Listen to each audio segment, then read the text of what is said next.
जय श्री राम दोस्तों। राम नाम सबसे बड़ा माना जाता है।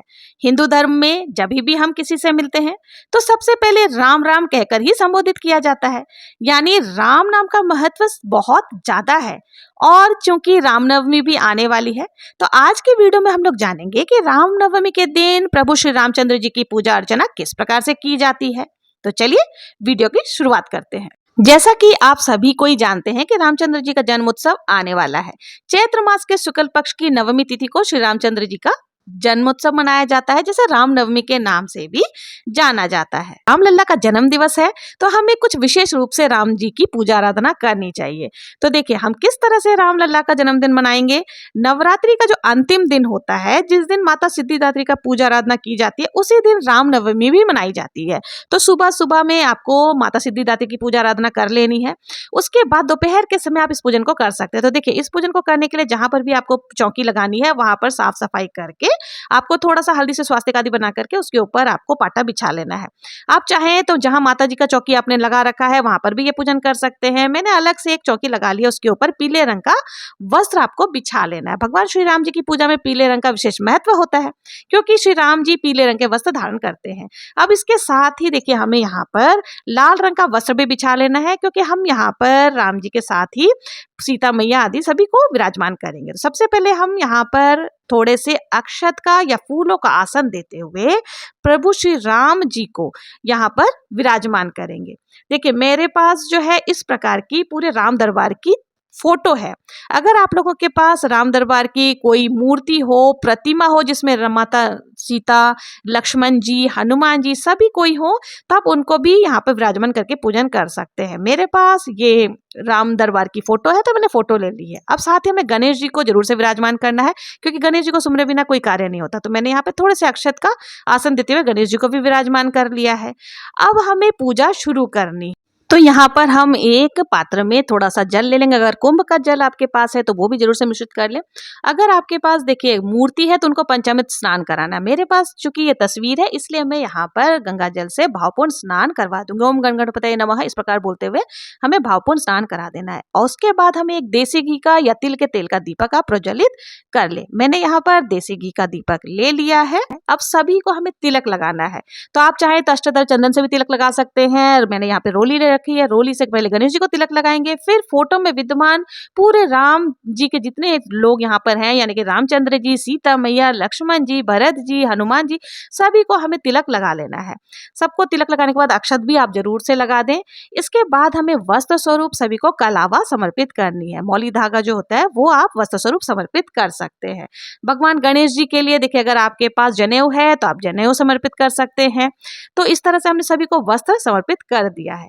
अब देखिए हमें फूल समर्पित करना है। तो यहाँ पर जो भी पुष्प आपको मिल जाए वो पुष्प आप समर्पित कर सकते हैं। लाल पुष्प मिल जाए तो बहुत ही अच्छा, सीता मैया को लाल पुष्प चढ़ाएं। और गणेश जी को देखिए दूर्वा घास अगर आपके पास आसपास मिल जाते हैं तो आप दूर्वा जरूर से समर्पित करें। तो यहाँ हमने सभी को समर्पित कर दिया। इनके साथ ही अब हमें भोग प्रसाद समर्पित करना है।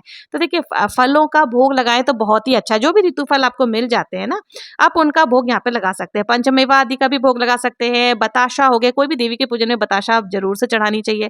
गुड़ सबसे ज्यादा शुद्ध माने जाते हैं तो गुड़ का भोग आप लगा सकते हैं, या जो भी मिठाई आदि अगर आप ला रखे हैं तो उनका भी भोग लगा सकते हैं। तांबुल के लिए आपको देखिए सुपारी, लौंग, इलायची, अगर पान का पत्ता है तो पान के पत्ते पर रख करके आपको जरूर से समर्पित करनी चाहिए। तो मेरे पास अभी पान का पत्ता नहीं था तो मैंने लौंग, इलायची और सुपारी यहाँ पर बताशे के साथ समर्पित कर दी है। अब देखिए सीता मैया को हमें वस्त्र समर्पित करना और श्रृंगार सामग्री, तो मेरे पास ये पूरा सेट ही है। तो आप चाहे तो साड़ी, साया, ब्लाउज आदि भी समर्पित कर सकते हैं, और नहीं तो ब्लाउज पीस में ही सारी श्रृंगार सामग्री आदि रख करके यहाँ पर हम सीता मैया को समर्पित करेंगे। अब देखिए इसके साथ ही जो है ना हमें जरूर से श्रृंगार सामग्री, यानी कि अगर 16 श्रृंगार आप सामग्री नहीं समर्पित कर सकते हैं तो कम से कम मुख्य मुख्य जो भी चीजें होती है जैसे सिंदूर हो गए, चुनरी हो गई, आलता हो गए, महावर हो गए, बिंदी हो गए, ये आप जरूर से समर्पित करें। जो भी चीजें आप चढ़ा रहे हैं ना उसके साथ में नारियल यानी श्रीफल आज के दिन जरूर से सीता मैया को समर्पित करनी चाहिए। तो यहाँ पर हमने श्रीफल जो पानी वाला नारियल होता है वो भी जरूर से समर्पित कर देंगे।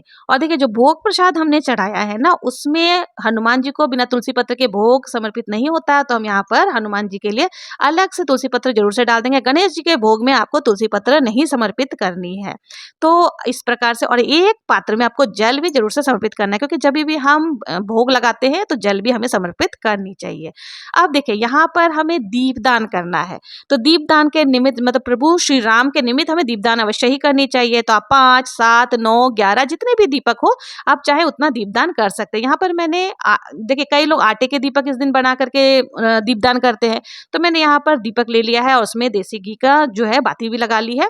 तो आप इनको मुख्य जैसे आपके मुख्य द्वार पर जरूर से 2 दीपदान करें। तुलसी जी के पौधे के सामने आपको 1 दीपक लगाना है, और आप जहाँ भी जो भी शुभ पौधे आदि होते हैं वहां पर भी आप दीपदान कर सकते हैं। हमें आरती करनी है, तो बहुत ही प्रेम पूर्वक श्री रामचंद्र जी की हम आरती इस प्रकार से करेंगे।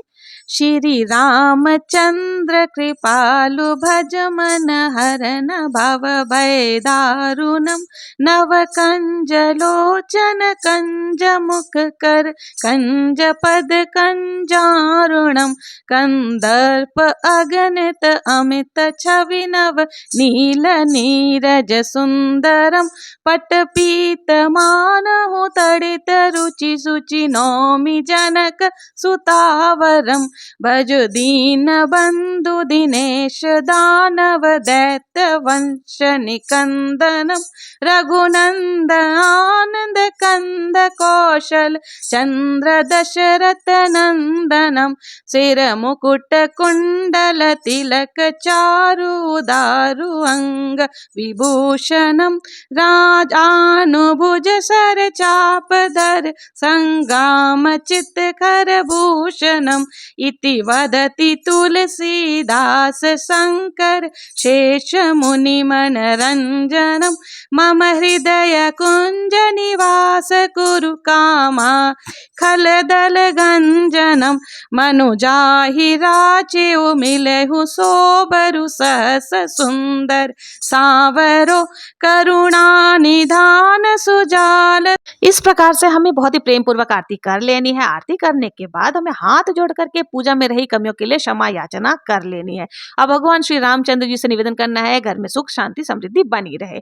और फिर हमें यथासंभव दक्षिणा भी जरूर से समर्पित करनी है, क्योंकि दक्षिणा जो है वो पूजा में रही कमियों को पूर्ण करती है। हम कितनी भी तैयारी क्यों ना कर ले, कुछ ना कुछ कमी रही जाती है, तो हम दक्षिणा जरूर से समर्पित करेंगे। और देखिए जब हम आरती करेंगे ना, तो उस दीपक को आप पूरे घर में जरूर से घुमाएं, क्योंकि यहाँ पर हमने हनुमान जी को भी रामचंद्र जी के साथ में विराजमान किया, यानी कि राम दरबार में हनुमान जी भी विराजमान है। तो ये जो आरती है आप पूरे घर में अगर दिखाएंगे ना, तो इससे आपके पूरे घर की जो नेगेटिविटी है वो दूर हो जाएगी और पॉजिटिविटी में कन्वर्ट हो जाएगी। तो आपके घर में सकारात्मक ऊर्जा का वास होगा, और परिवार के सभी जन मिल करके आरती करें तो बहुत ही अच्छा है। और फिर आरती के बाद हमें सीधे हाथ में थोड़ा सा जल लेकर 2 बार आचमन कर लेना है। आप चाहे तो इस दिन राम दीपक भी प्रज्वलित करके रख सकते हैं, यानी अखंड दीप जला करके आप रख सकते हैं। उसको राम दीपक कहा जाता है, बहुत ही शुभ माना जाता है।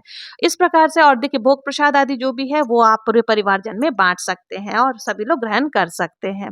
और देखिए दोस्तों, अगर आपने अभी तक राम दरबार आपके घर में नहीं है और या रामायण आपके घर में नहीं है, तो आप रामनवमी के दिन में अगर रामायण घर पर लेकर आते हैं ना, तो बहुत ही शुभता आती है, बहुत ही ज्यादा शुभ मानी जाती है।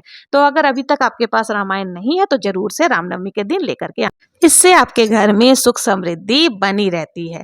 और देखिए आप लोगों को मेरा ये वीडियो कैसा लगा, अगर आप लोगों को ये रामनवमी की पूजा विधि पसंद आई हो और मेरा वीडियो जरा भी यूजफुल लगा हो, तो प्लीज मेरे चैनल को अगर सब्सक्राइब नहीं किया है तो सब्सक्राइब करें, लाइक करें और ज्यादा से ज्यादा शेयर जरूर से करें। हम औरतें घर में 30 त्योहार किस प्रकार से करती हैं और कौन कौन से नेगाचार और रिचुअल्स हम लोग फॉलो करते हैं, वो सारी चीज अगर आप लोगों को जाननी है तो मेरे चैनल पर बने रहे। मिलते हैं नेक्स्ट वीडियो में किसी और पूजा विधि के साथ। तब तक के लिए जय श्री कृष्णा, जय श्री राम।